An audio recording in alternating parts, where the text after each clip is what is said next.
It is a political process, pero para sa akin, ito'y masasaksihan ng ating mga kababayan, tutunghayan ng ating mga kababayan.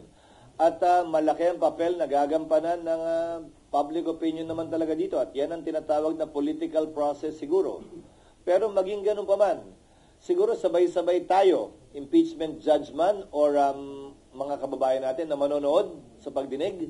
At base sa ating mapapakinggan, makikita, hindi maririnig o hindi makikita, tayo mismo ay gagawa ng sarili nating pasya.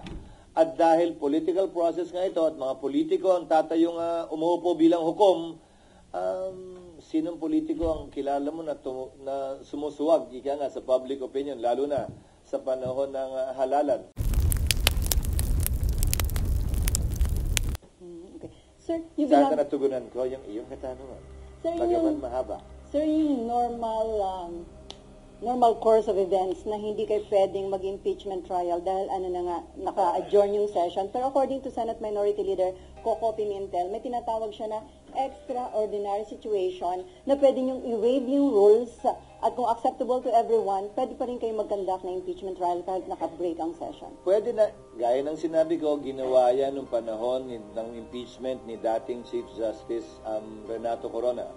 Tumuloy yung impeachment trial bagaman nag-adjourn na ang Kongreso at ang Senado. Nasa rules namin.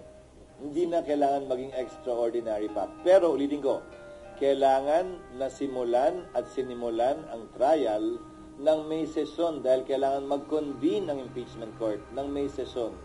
Walang sariling buhay ang impeachment court, hiwalay sa Senado mismo, sa plenaryo ng Senado.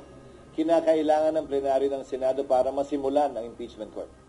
So sir, it is better ba kung na-submit ng House of Representatives earlier, a few days before ng adjournment para may time kayo na na-actionan sa plenary? That is water under the bridge. It's not for me to decide or pass over the wisdom, absence, or lack of it on the part of the House in filing it a few hours before we adjourn. Mas marapat siguro sila ang matanong kaugnay niyan. Pero ulitin ko, hindi naman siguro makatarungan o tama na pagkatapos nilang upuan ito ng ilang buwan, biglang pwersahin, pipilitin at sasabihan kami ng sino mang galing sa Kamara na, hoy, bilisan nyo, aksyonan nyo, ano ba kayo? Hindi ganon at hindi ako papayag din nun. Ang impeachment process para sa akin, hindi mahalaga kung pabor kayo o kontra, hindi mahalaga kung ma-acquit o ma-convict. Ang mahalaga para sa akin, bilang tagapangulo ng Senado, maging maayos ito, sang-ayon sa batas, credible, kapanipaniwala, at magagawad ng hustisya. Pabor man yun sa opinyon ng mas nakararami o konti o hindi. Considering yung mention nyo ng mga possible scenarios, sir, can we say na walang mangyayaring impeachment trial during the break or mahirap? Wala. Legally, it cannot be done. So legally, it cannot be done, again, as I said, because the impeachment court was not convened. The impeachment complaint was not referred to plenary for there to be a basis for the impeachment court to be convened by the Senate sitting as a legislative body, hindi muna as an impeachment court. Sir, kahit sinabi ni PBBM na ayaw niya sa impeachment dahil divisive, sinuportahan pa ng isang religious group, pero still, natuloy pa rin na-impeach si BP Sara sa House, na i-transmit dito sa Senate. Indication ba yon na hindi nagpa-impluensya ang House of Representatives? Siguro mas sila yung dapat kong tanungin yan, hindi ako. Basta ang Senado, gagampanan namin ang tungkulin namin ng, tatagalugin ko ng may malamig na neutralidad ng isang hukom na walang kinikilingan. We will perform our duty and function with the cold neutrality of an impartial judge. And without fear nor favor, we will rule over things as we see fit and based on what is right and what the law provides. Since it is a political process, can we expect na lahat po ng mga senador na tatayong impeachment judge ay magiging fair and impartial, considering na iba kaalyado ni BP Sara? It is a political process, pero para sa akin, ito'y masasaksihan ng ating mga kababayan, tutunghayan ng ating mga kababayan. At malaki ang papel na gagampanan ng public opinion naman talaga dito. At yan ang tinatawag na political process siguro. Pero maging ganun pa man, siguro sabay-sabay tayo, impeachment judgment or mga kababayan natin na manonood sa pagdinig.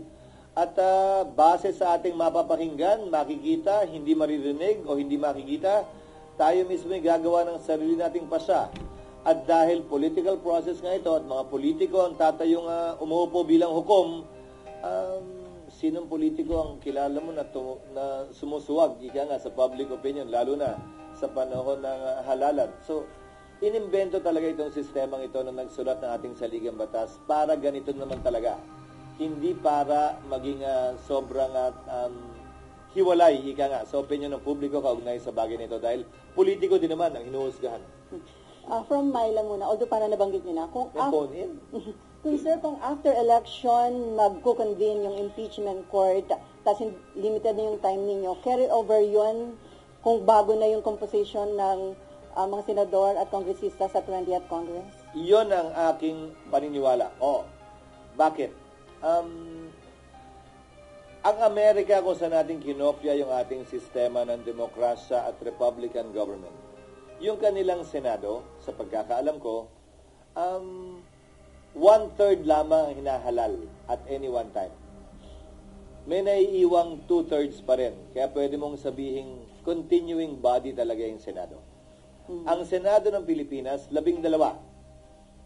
So, walang majority, walang quorum ang maiiwan. Subalit, ilang bagay ang nais kong sabihin kaugnay nito. Tingnan nyo na lamang ang mga collegial courts dahil ito hindi function ng legislature. Hindi ito typical na bill sa aking pananaw na pagtapos ng Kongreso, i-file mo uli. Pag hindi na-aprobahan, kailangan aprubahan uli ng magkabilang kamara. Kahit na-aprobahan sa kamara, dito hindi, simula uli sa simula. Halos lahat naman siguro sangayon. Ito ay impeachment court. Hiwalay sa function ng lehislatura. Pero siyempre, kikilalanin ang pagtatapos ng termino ng mga miyembro nito. So ano ang pwede nating ihalin tulad dito? Ang mga collegial courts. Ano-ano ang collegial courts? Sandigan Bayan, Court of Appeals, Supreme Court. Isama mo na yung Constitutional Commission, kabilang na Civil Service, ang COMELEC. Tanong, kapag kami nakabinbin bang kaso sa mga ito at nagpalit sa tagal ng kaso sa mga korteng yan, ang mga mahistrado ng Korte Suprema, mahistrado ng Court of Appeals ng Sandigan Bayan, dahil ito ay mga courts of record naman, dinidismiss ba yung kaso o nagpapatuloy lamang? Hindi ba ang sagot ay nagpapatuloy lamang ito? Patuloy lamang yung mga kaso maski nagpapalit ang bumubuo ng collegial court na yon, tulad lamang ng impeachment court. Lalo na, court of record din ang impeachment court, kung saan magpalit man, mag-absent man, hindi man mapakinggan ng personal ng impeachment judge, pwede pa rin siya gumawad ng desisyon base sa record na tinanggap ng ebidensya ng impeachment court. Sir, may patanong lang si Nimpa. Paano kung magpatawag... Asan ba sila? Nasa press officer. Paano daw kung magpatawag ng special session si PBBM? Pwede nyo na actionan yung impeachment? Oo, pwedeng mangyari yon, pero ang pagpapatawag ng special session sa aking pagkakaalam ay hindi para mag-convene ng impeachment court. Sa aking pagkakaalam, ang pagtatawag ng special session ay para sa mahalagang bagay at panukalang batas na kailangan ipasa ayon sa ating saligang batas. Hindi ito isa o saklaw marahil ng provision yon, kaugnay ng special session. Pero haharapin namin yon pag nandiyan na. Siyempre, pag nagpatawag ng special session, sang-ayon man kami o hindi, siyempre, alam namang hindi kami mag-attend. Okay, Mav and then RG.